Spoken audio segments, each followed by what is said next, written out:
Nous sommes tous égaux devant la mort. Wa kullu nafsin dha'iqatul maut. Nous tous, nous allons devoir partir et que nous allons partir comme des serviteurs, comme des servants, comme ceux qui se sont pliés, comme ceux qui se sont prosternés, comme ceux qui se sont donnés au Créateur, à l'unique Allah, la ilaha illahu. Mais que nous comprenions bien ce qu'Allah subhanahu wa ta'ala veut par la disparition de ceux qui nous précèdent. Min as-sabiqin ila al-lahiqin. De ceux qui sont partis d'abord et de ceux qui vont les rejoindre, car nous tous, chacun d'entre nous ici doit se souvenir qu'il va le rejoindre un jour. Et que quand nous visitons les cimetières, c'est comme ceci que nous saluons les gens des cimetières. Vous êtes ceux qui nous ont précédés, nous vous rejoindrons un jour. Et au nom de cela, il faut que la disparition des uns soit le rappel des autres. Et s'il y a une chose que l'on peut faire pour être fidèle, c'est se rappeler de la centralité du message de l'islam. Inna lillahi wa inna ilayhi raji'un. Un jour, Allah subhanahu wa ta'ala va nous rappeler et qu'il faut que nous tirions les plus profonds enseignements de cela. La vie est très fragile.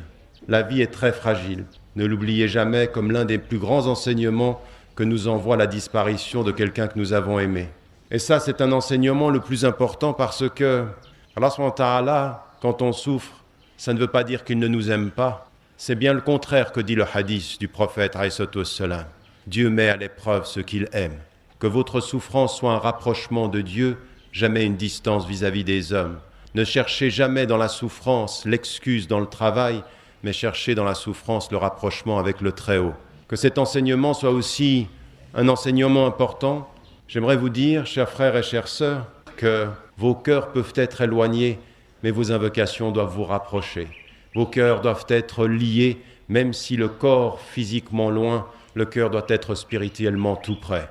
La capacité de dire, la résistance, la capacité de rester debout malgré les problèmes, qu'un musulman doit savoir se prosterner devant Dieu et rester debout devant les hommes. Sachez simplement une chose, la fidélité au message de l'islam, c'est de continuer à prier, c'est de continuer à jeûner, c'est de continuer à invoquer.